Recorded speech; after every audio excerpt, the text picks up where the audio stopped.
What is good? Osiris here. This is Positive Plus One, and one of the most positive things that's happened recently is I got my Isom 1 comic book, and I'll be doing reviews here. I'm going to do detailed breakdowns. This video is just going to be an overview. There would be spoilers, so if you haven't got yours back and you don't want to be spoiled, check this out later at another time. But very happy with the book. I read through it once.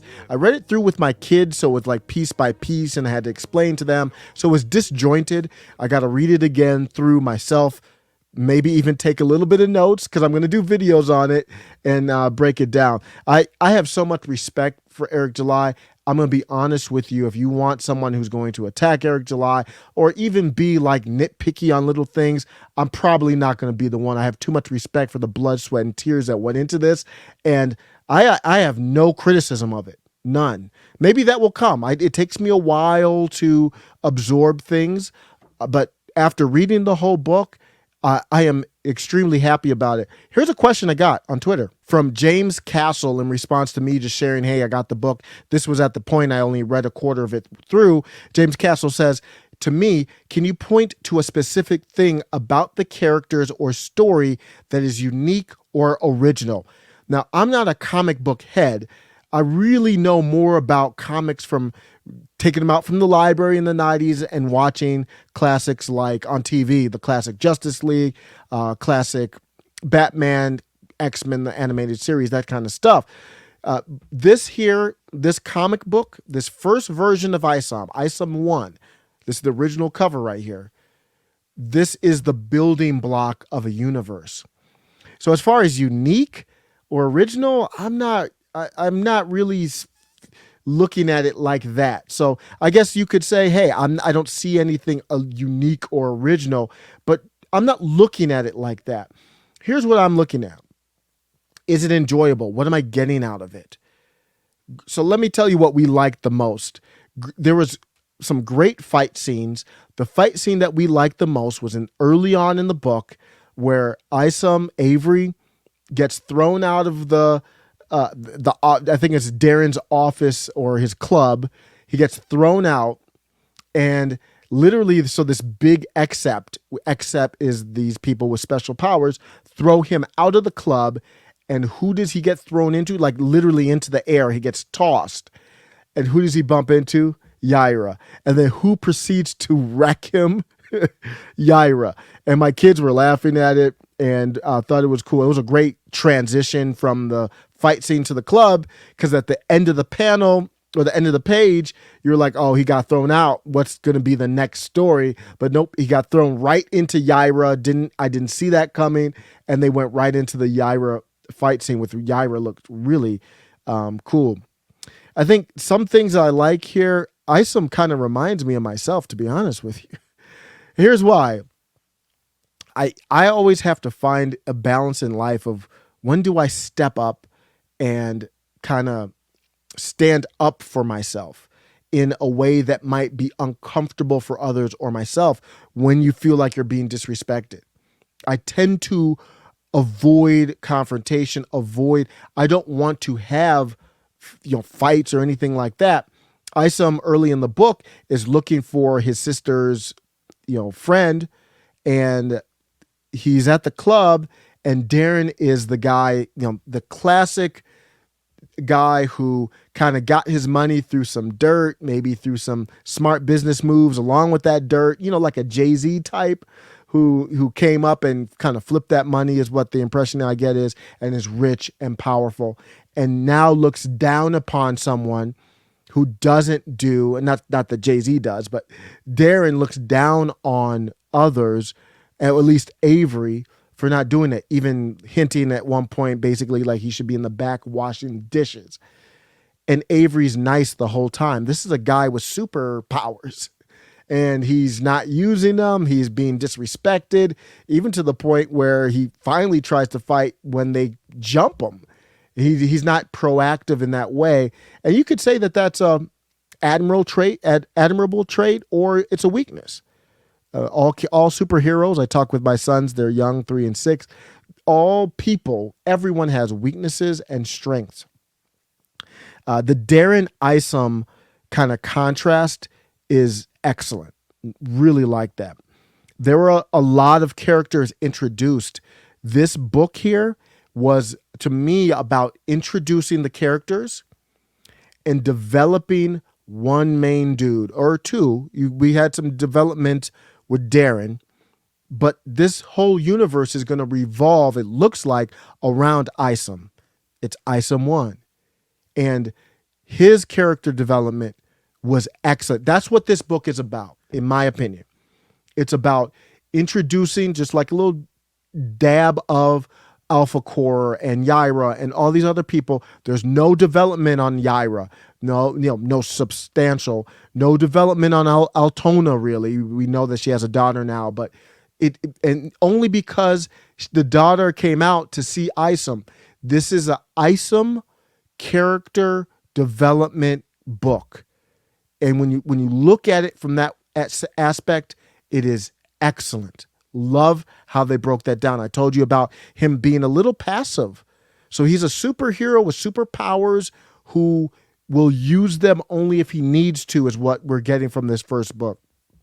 Other stuff from this is resolve. Isom gets beat down. This is classic storytelling, great storytelling, writing by Eric July here. He gets beat down in the beginning. He gets thrown on a car by Yaira. He gets wrecked, goes to the hospital, sneaks out. Very much in like a Bruce Wayne type way. Bruce Wayne, I love Batman's one of my favorite superheroes, DC, of course.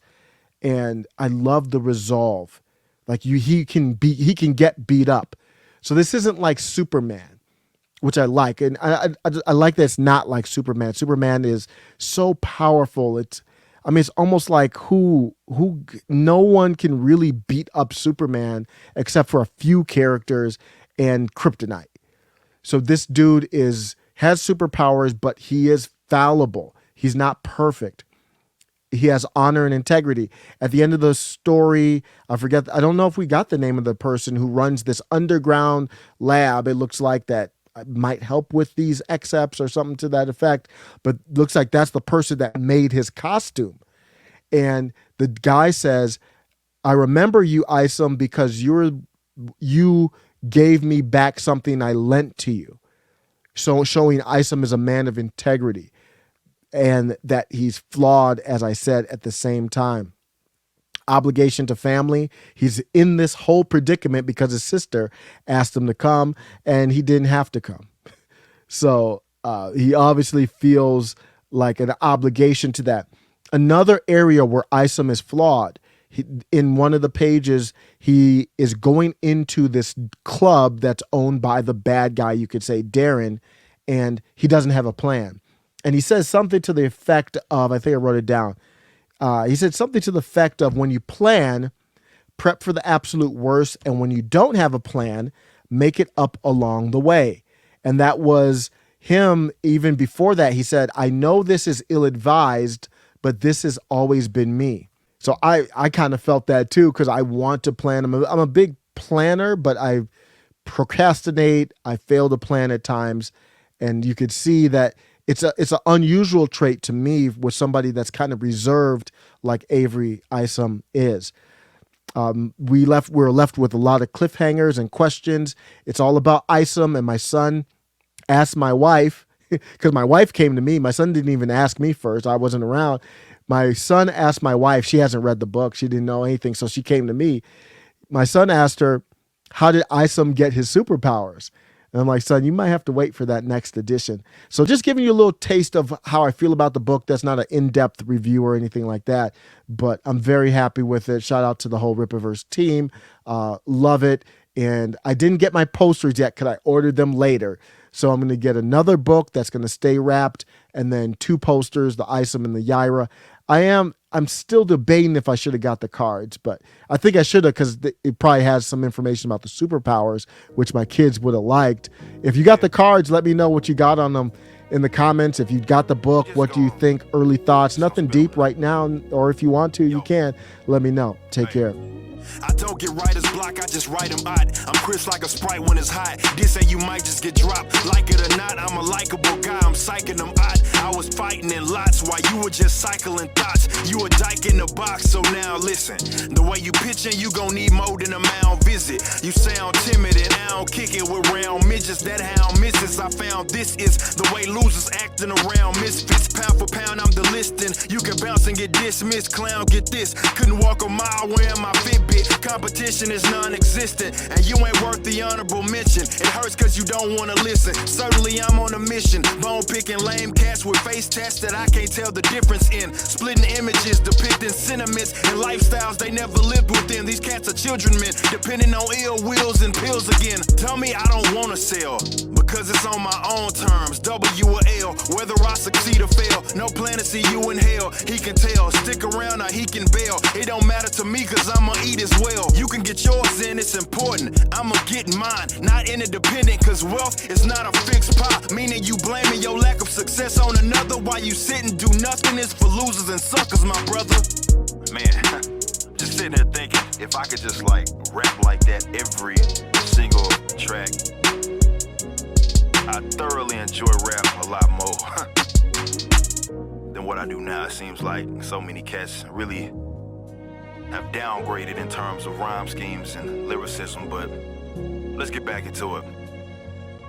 I'm more than a rare exception, you can't compare him. I'm fly as Tuskegee Airman. My patience is as thin as her pins. You find a sucker cat that's talking smack and I'll just dare him. Come at me sideways attacking, I'm pushing back your chin. I know you sour, you adhere to fear, and I'm overpowered like Jiren or Beerus. You delirious, seriously you a joke or high of Oxycontin. Better yet, you a moron and knock the Oxycontin, not the likes of mine. I remember sitting back laughing, hoping that I get signed. Now I own my own tracks, riding waves of the hype of mine. Popular and dirt poor broke, that ain't my type of grind. If I got started talent, then why would I wanna ride the pine? Pipe it down, listen closely. I'm on the flow, you in the nosebleeds. That's cause I spent my days with no sleep. You fools know me, and low key, you little bro sheep. A little bo peep, you like a vicious dog with no teeth. And I'm an animal that's off the handle. Standing on the mantle, rap game, John Randall. Opposition manhandle. You can't light a dang candle on a sandhill with 20 matches and a handbill. You ain't got nan skill. You see these jokers, yeah, they mediocre.